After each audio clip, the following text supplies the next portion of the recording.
Quando falamos em falha de mercado, falamos em uma distribuição ineficiente de bens e serviços no livre mercado. Basicamente, a falha de mercado surge quando indivíduos agindo em interesse próprio racional produzem um resultado inferior ao ideal ou economicamente insuficiente. Tais falhas podem se manifestar de diversas maneiras, e uma delas é o monopólio, que é o centro do nosso exemplo de hoje.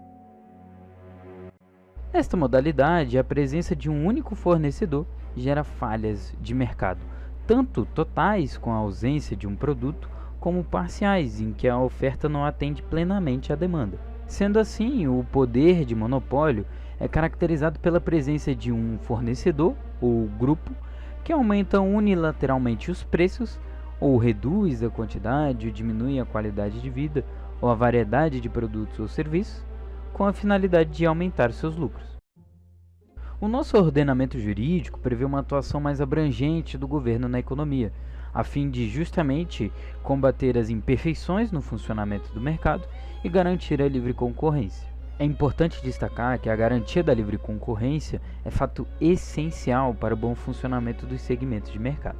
Já no que se refere à Lei de Defesa da Concorrência, a sua aplicação no âmbito da administração pública federal é competência do chamado Sistema Brasileiro de Defesa da Concorrência, o SBDC, formado pelo Conselho Administrativo de Defesa Econômica, o CAD, que é uma autarquia vinculada ao Ministério da Justiça, pela Secretaria do Direito Econômico do Ministério da Justiça e pela Secretaria de Acompanhamento Econômico do Ministério da Fazenda. Sendo o cartel a conduta anticompetitiva que mais danos diretos traz ao consumidor, o combate aos cartéis é desde 2003, foco da atuação do SBDC na investigação e punição de condutas anticompetitivas. Segundo estatísticas, há aproximadamente 300 investigações de cartel em curso na Secretaria.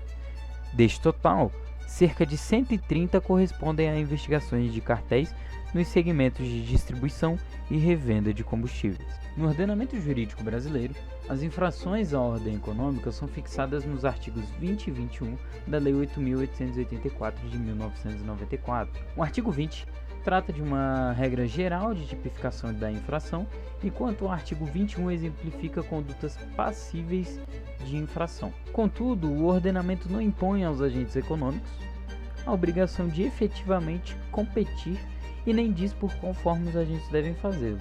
Apenas busca canalizar as forças de mercado e as estratégias das empresas na direção da competição. As práticas abusivas mais comuns no abastecimento de combustíveis são os acordos de fixação de preço, que são os cartéis, a prática de preços predatórios, a fixação de preços abusivos e a discriminação de preço. A prática de cartel pode ser definida como acordos explícitos ou tácitos entre concorrentes do mesmo mercado. Tudo isso na tentativa de aumentar preços e lucros conjuntamente para níveis mais próximos dos de monopólio. O alto grau de concentração do mercado, a existência de barreiras à entrada de novos competidores, a homogeneidade de produtos e de custos e condições estáveis de custos e de demanda são alguns fatores estruturais dos mercados que podem favorecer a formação de cartéis. Em 2015, a Polícia Federal deflagrou a operação para desarticular um grupo suspeito de combinar preços na distribuição e revenda de combustíveis no Distrito Federal e no entorno.